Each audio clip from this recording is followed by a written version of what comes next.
The San Jose Sharks have been linked to a shocking move after a new report states one of the D-Corps is on the way out of the Bay Area for a potential winger in return. In this video, we're going to talk about what a trade looks like and some potential players we could see brought into the San Jose Sharks before the season even starts. So you're not going to want to miss this episode of Sharks Digest. But before we dive into everything here, we just want to say 66% of you guys watching these videos aren't subscribed to the channel. So if you want to stay up to date on the latest news around your San Jose Sharks, we're going to be here every day keeping you up to date on everything heading into this season, and it's still a very busy offseason to yet unfold. But with that said, we got to jump right into this report. We got multiple reports here about this defenseman trade, one from David Pagnotta, one from Elliotte Friedman via Sheng Peng article is where I seen it, but the first one is from David Pagnotta here, saying the Sharks are looking to add another top six winger, willing to dangle defenseman Mario Ferraro.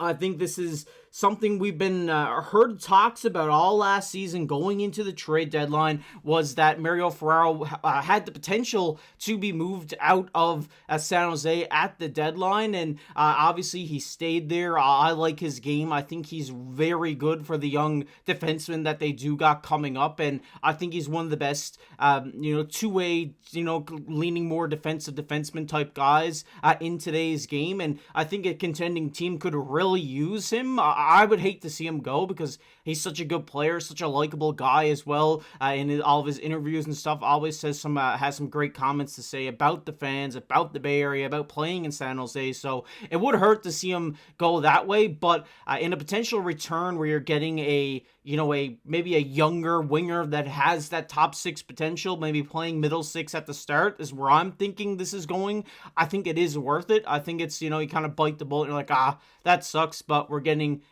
X back in return, which I think is definitely something that Mike Grier and the San Jose Sharks will look at. And in this Sheng Peng article via Elliotte Friedman said on his 32 Thoughts podcast, whether it's Thrun, Thompson, Liljegren, or Ferraro, something is going to have to give here. And this is basically him saying, hey, we know the Sharks have a surplus of D-men now because going into free agency, we were all saying, we need defense, and then we go out and get so many defensemen. We just picked up two just the other day, so that just fills a log jam on the back end, and it just seems like something is going to have to go here. Either one or two moves need to happen to free up some space for even a guy like Sam Dickinson, Luca Cagnoni, a lot of these young guys that I suspected we were going to see going into the season. There's not enough room for them now with all these veteran guys there, with bringing in Leddy and Orlov. So like Elliotte Friedman says, something is going to have to give here, and I think the defenseman you're going to get the most return for in this scenario is definitely Mario Ferraro. So like I said, I hate to see him go, but it seems like that's where they're going here. I mean, looking at it, it says Ferraro, Liljegren, Thrun, and Thompson are all entering the last year of their contracts. The alternate captain is the most likely valuable trade asset, and obviously the most available defenseman on a very affordable contract too there, I must add. I mean, $3.5 million.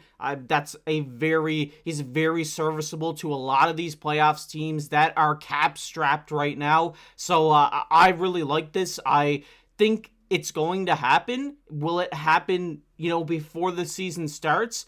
I wouldn't be surprised if it did, but I do think maybe, if you trade him now, you are going to get the most in return that you are going to get, because trading him at the deadline, you're only getting him for, the playoffs and the last half of the season, so the value does go down a little bit there. So I think if they're planning on moving on from Ferraro and not offering him an extension, I think testing the waters before the season starts is definitely the best way to go about. But if they're not getting the return they're like, then that's when we will see it move on to the trade deadline. And there's some very interesting players here, because as you've seen in that first report from David Pagnotta, that they're looking for a top six winger. And there's a lot of great wingers, young wingers is what I'm looking at here in today's league.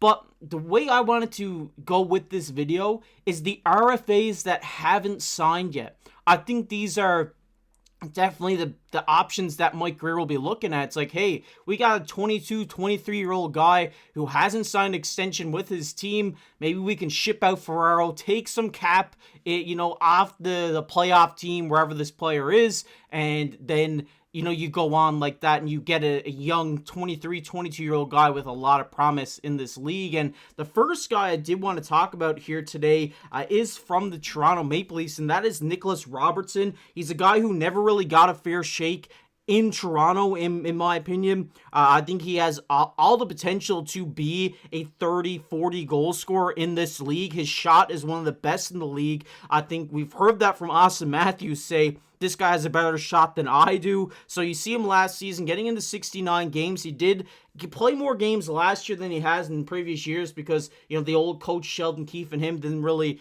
get along, so he wasn't getting into games. So now with that coaching change, he got into more. He got 22 points, 15 goals there. That's the upside of this guy. He is a goal-scoring winger. He's going to come in and be a goal scorer for this team. And looking at a potential contract that you could sign him at when you go and make this trade, it's not that much. I mean, if you're looking at a 2-year deal here, about $2 million. So about $1 million AAV for this guy, or $2 million AAV over 2 years for this guy. So I think it's worth it. I think getting Ferraro out and getting a winger with a lot of young potential, I think Nick Robertson is definitely the move here that Mike Grier and San Jose should look at, because I think this guy just needs a fresh start. Once he gets out of Toronto and gets onto a team like San Jose where there's a lot less pressure for him to perform night in, night out under the bright lights, I think this will only be good for his career, and I think we could really see a career rejuvenation for Nick Robertson in San Jose. This is the guy who is on the top of my watch list. I really would love to see this guy in the teal and black here in San Jose. I think he has something special, and when you put him on a line, maybe on a second line with Will Smith, who's such a great playmaker, these guys would be a magic connection to have. There's no doubt about that. But I want to hear your guys' thoughts on a potential Nick Robertson trade. I definitely like it. I think Toronto could use the defense. They have enough cap to take him on right now. They're at about $4.9 million as I'm recording this video, so they can just take that contract fully. You get the Nick Robertson extension off your books, and that's what I'm looking at. There's obviously going to be some odds and ends in that trade as well. Not really sure what we're looking at, but I think that is one that I'm the most interested in. But there is one more I did want to take a look at as I was looking through this RFA list of guys who haven't signed yet. There's a guy down in Florida, Samoskevich, a guy who really impressed me last year and this year in the playoffs.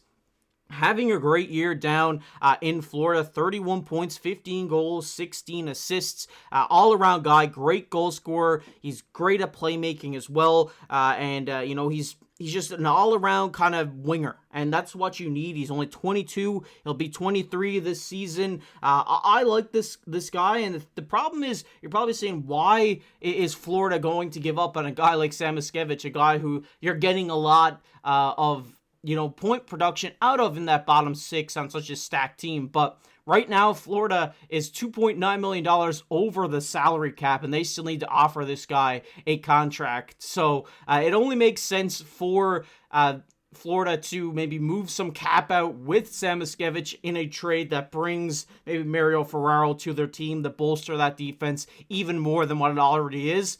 I like it. I think Samoskevich would be a good fit in San Jose, similar to Nick Robertson. Really gives him that extra room to grow and grow into the player that he's meant to be. And I like this. I think it's the route they should go. I mean, the contract you're going to get this guy at isn't that much. $3 million over 3 years on a bridge deal is what Scotia Stat Card has here.